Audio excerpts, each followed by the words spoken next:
Père de Jésus-Christ, époux de la Vierge Marie. L'actualité ces derniers jours focalise plus l'attention du public béninois sur Banama. Pour certains, c'est parfaite de Banama, pour d'autres, c'est Dieu Esprit Saint. Dites-nous, vous venez de le dire, qui êtes-vous réellement et pourquoi vous? Je viens de vous le dire. Je ne m'appelle pas parfaite, ni dame parfaite, comme le disent les païens. Je m'appelle Dieu, je suis Dieu, Esprit Saint, créateur du ciel et de la terre. Et Dieu, ce n'est pas un surnom, c'est ce que je suis. Donc, ceux qui vont à Banama m'appellent Dabo, c'est pour dire que je suis leur grand-père, le père de Jésus-Christ. Donc, c'est ceux qui ne comprennent pas la mission de Banama qui m'appellent parfaite. Alors, dites-nous, vous êtes Dieu Esprit Saint, comment avez-vous reçu ce don d'être Dieu Esprit Saint? Être Dieu, ce n'est pas un don. On est Dieu, c'est tout. Ce n'est pas un don qu'on reçoit. Je ne suis pas un mystique. Je ne suis pas un envoyé de Dieu. Je n'ai pas dit que je suis un prophète. Je n'ai pas dit que je suis, je ne sais pas, un voyant ou bien, je ne sais pas trop. Ce n'est pas un don qu'on reçoit. Être Dieu qui donne le don, c'est celui qui donne tout don qui est devant vous. Donc, je n'ai pas de don à recevoir. Alors, la mission de Banama se résume à quoi? La mission de Banama, c'est bien cette question-là que vous venez de poser. Banama, c'est tout d'abord l'amour, l'humilité, la miséricorde. Et la mission de Banama, c'est un combat en fait. C'est un combat. La mission de Banama consiste à détruire les forces de mal, la sorcellerie surtout, tout ce qui est diabolique, à assainir l'Église catholique que Jésus-Christ a fondée lui-même, à réorganiser les choses. Et quand je parle d'assainissement, c'est pour dire que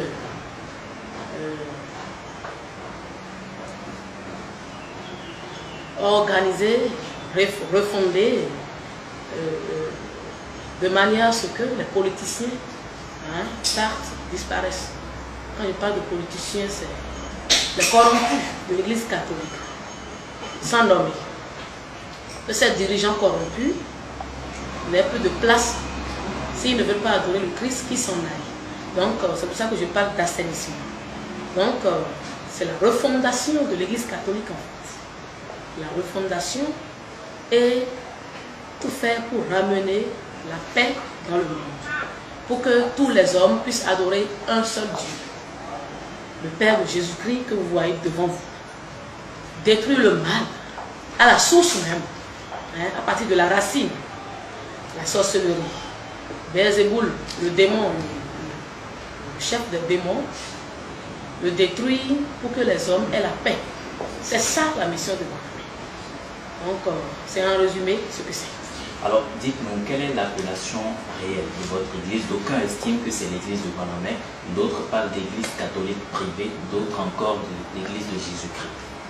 Il n'y a pas d'église privée et il n'y a pas d'église de Banama ou bien... Tout ce que les gens racontent, c'est parce qu'ils ne comprennent rien de Banama. Banama, c'est l'église catholique de Jésus-Christ qui a toujours existé depuis 2000 ans. Depuis la venue de Jésus sur la terre. L'église que Jésus a remis, Jésus a confiée à Pierre. C'est cette même église qui est en train d'être refondée parce qu'à l'heure où nous parlons, elle est pourrie. Donc, Banama, ce n'est pas une église privée.